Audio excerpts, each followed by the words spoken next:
Hello guys, আসসালামু আলাইকুম। সবাই কেমন আছেন? আশা করছি সবাই ভালো আছেন। আলহামদুলিল্লাহ, আপনাদের দয়ে অনেক ভালো আছি। আজকে কিছু বিষয় নিয়ে আপনাদের সাথে কথা বলতে এসেছি আমি। অনেকে আমাকে বিভিন্ন মাধ্যমে জিজ্ঞাসা করতেছেন যে ভাই আমার জন্য একটা ভিসা দেখেন, তারপর বলতেছেন যে বাংলাদেশ থেকে কিছু তো করতে পারতেছি না, এখন আমরা চাইতেছি বিদেশে আসার জন্য, কাজকর্ম করার জন্য, এবং কিভাবে আসলে ভালো হয়, কোন কাজের মাধ্যমে আসলে ভালো হয়। তো সেই বিষয়টি নিয়ে আপনাদের সাথে আজকে ভিডিওটা আমার। সবাই সম্পূর্ণ ভিডিওটা দেখবেন, আশা করছি সবার থেকে ভালো লাগবে এবং সবাই সচেতন হবেন। তো প্রথমত আমি কথা বলি গতকালকের একটা কাহিনী। একটা ছেলের, সে নতুন আসছে এখানে, সে একটা অপরিচিত লোকের মাধ্যমে আসছে। তো তাকে আমি গতকালকে রাতে একটা রাস্তায় বসে আছে, সে ব্যাগ ট্যাগ টেগ নিয়ে, তার কাপড় চোপড় সম্পূর্ণ নিয়ে সে বসে আছে। তো আমি তারে গিয়ে জিজ্ঞেস করলাম যে ভাই আপনি কি বাংলাদেশি? সে বলছে হ্যাঁ ভাই আমি বাংলাদেশি। বলছিলাম যে তার বাড়ি কোন জায়গায়? সে বলছে যে ভাই আমার তো বাড়ি নোয়াখালী। তো জিজ্ঞাসা করছিলাম যে ভাই আপনি এখন কোন জায়গায় আপনার রুম, এখানে এত রাতে বসে আছেন কেন? তো সে বলছে যে ভাই আমি একটা অপরিচিত লোকের মাধ্যমে আসছিলাম। সে আমার থেকে ভাই কেঁদে কেঁদে বলতেছে যে ভাই আমার থেকে, এমন ভাবে ছেলেটা কান্না করে বলতেছে যে ভাই আমি 4-5 লক্ষ টাকা দেশ থেকে ঋণ করে নিয়ে ভাই এত কষ্ট করে প্রবাসে আসছি। সে আমার সাথে এয়ারপোর্ট পর্যন্ত যোগাযোগ ছিল। যখনই আমি এয়ারপোর্টে এসে, আবুধাবি এয়ারপোর্টে এসে পৌঁছালাম, তখন থেকে তারে কল দিই এবং বিভিন্ন মাধ্যমে তার সাথে যোগাযোগ করতে পারতেছি না। এখন আমি কই যাব, কোথায় থাকবো, কোথায় খাবো, কোথায় আমার কাজ, আমি কিছুই দেখতে পারতেছি না, এরকমটা অবস্থা। তো সে বিষয়টি নিয়ে তারা অনেক বুঝালাম যে ভাই দেখেন এখন আসছেন যেহেতু কিছু করার নাই ভাই। সে তারপর বলতেছে যে কিছু করার নাই, এখন কোথায় থাকবো আমি? সে বলতেছে যে একটা রুম ব্যবস্থা করার দেওয়ার জন্য। তো অবশেষে আমি তারে একটা রুম ব্যবস্থা করে দিয়েছি। সিট ভাড়া হিসাবে প্রতি মাসে প্রায় 250 টাকা করে। তারপর খানা খরচা তো ভাই আসে। দুবাইতে থাকতে হলে, প্রবাসে থাকতে হলে আপনাকে রুম ভাড়া, খানা খরচা প্রতি মাসে মিনিমাম 500 দিরহাম থাকতে হবে। বাংলাদেশি কনভার্ট করলে প্রায় 15,000 থেকে 20,000 টাকা আপনার রুম ভাড়া এবং খানা খরচা থাকতে হবে। না হলে ভাই দেখেন এটা হচ্ছে প্রবাস। এখানে আমাদের বাংলাদেশ মতো না যে আপনাকে ভাই দেশি বাংলাদেশি হিসাবে একটা মানবতা দেখাবে যে এই মাসের রুম ভাড়া না হলে পরের মাসে দিবে, এমন কোন সিস্টেম নেই ভাই।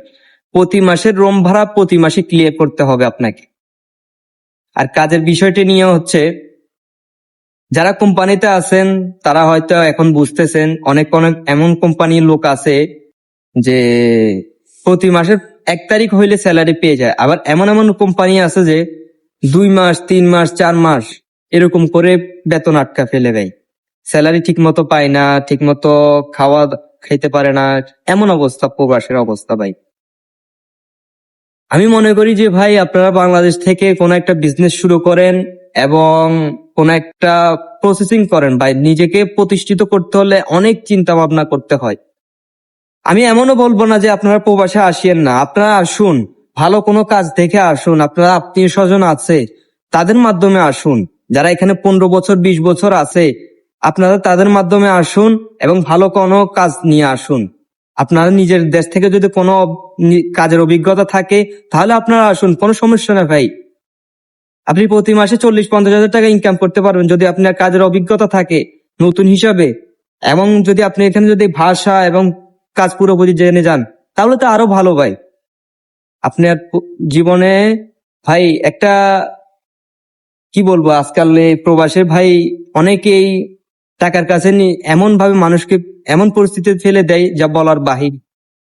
আমি আসছি এখানে 2 বছর, এমন এমনও এমনও মানুষকে দেখছি যে যে যারা রাস্তায় কার্টুন কার্টুন বিছিয়ে থাকার জায়গা নেয় পেয়ে, নতুন নতুন লোক এসে আমার বয়সী 21 বছর 22 বছর এবং এর চেয়ে কম কম বয়সী ছেলেরা এসে রাস্তার পাশে কার্টুন বিছিয়ে শুয়ে আছে, নতুন নতুন আসছে।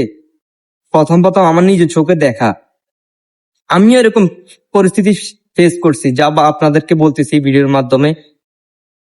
আসলে আপনারা ভাবি চিন্তা বুঝি সবকিছু ভেবে চিনতে আসুন, সমস্যা নাই। ভালো কোনো একটা বিষয় নিয়ে আসুন, ভালো কাজে আসুন, এবং আপনি যেটাকে কাজ করতে পারবেন সেই বিষয় নিয়ে আসুন, সমস্যা নাই।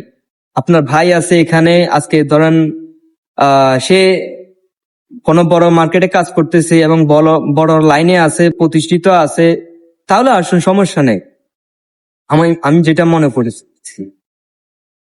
তো ভাইরা 4-5 লক্ষ টাকা খরচ করে আসবেন, দেখেন 2 বছরের একটা ভিসা এমপ্লয়মেন্ট, ঠিক আছে? 2 বছর এমপ্লয়মেন্ট পরে আপনার ভিসাটা আবার এক্সপায়ার হয়ে যাবে, তখন আবার কি ভিসা লাগাতে হবে আপনাদেরকে। তো যারা নতুন নতুন আসতেছেন, তো তাদেরকে তো মনে করেন কাজ টাজ জানা শিখা নাই, তো তারা এমনকি প্রতি মাসের ভিতরে হয়তো 1 সপ্তাহ কাজ পাবেন, বা আবার দেখবেন দেন প্রতিদিন বসে থাকবেন, এরকম অবস্থা। আসলে আমি ঠিক মতো কথা বলতে পারতেছি না আপনাদের সাথে, এমন যেটা অনেক কষ্ট অনেক কথা আছে আর আপনাদের সাথে শেয়ার করতে পারতেছি না। যাই হোক, সবাই ভেবে চিনতে বুঝে আসবেন।